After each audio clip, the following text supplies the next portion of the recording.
আসসালামু আলাইকুম। দৌলতদিয়া দুর্ঘটনাটি আসলেই দুঃখজনক। আমরা ছবিতে যে নদীটি দেখতে পাচ্ছি এটা আসলে পদ্মা নদী।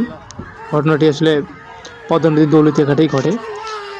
এখানে আমরা ছবিতে দেখতে পাচ্ছি ফেরিও র্যাম্প একটা, যেখান থেকে বাসগুলো লোড এবং আনলোড করা হয় এবং ফেরির পাশে গাড়ি নামার জন্য একটা আর কি লোহার র্যাম্প যুক্ত আছে।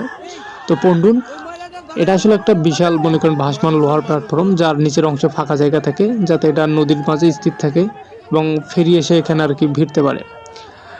আর এই পন্টুনের আসলে গঠনটা আমরা যদি ব্যাখ্যা করি, পন্টুনের ভেতরে আসলে ফাঁপা একটা চেম্বারের মতো থাকে, যাতে ওই বাতাস চেম্বারের ভেতর থাকে এবং যার ফলে নদীর ওপরে আর কি এটা ভাসতে সাহায্য করে।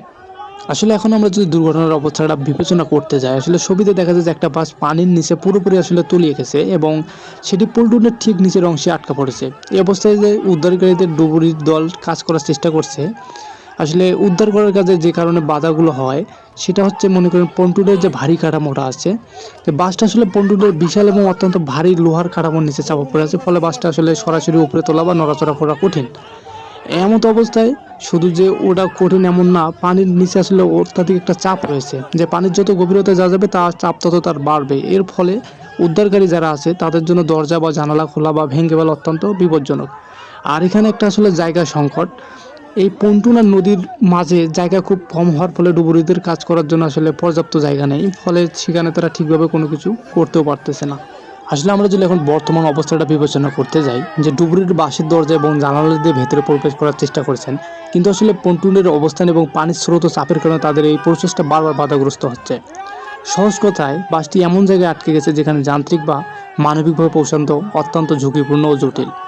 আসলে বাকিটা এখন আল্লাহর ওপর ভরসা। আল্লাহ যা করবে এখন এর দিকে চেয়ে থাকা লাগবে। আর এর মাঝে যদি আলাদা কোনো কিছু করার সম্ভাবনা থাকে অবশ্যই সেটাও করার চেষ্টা করবে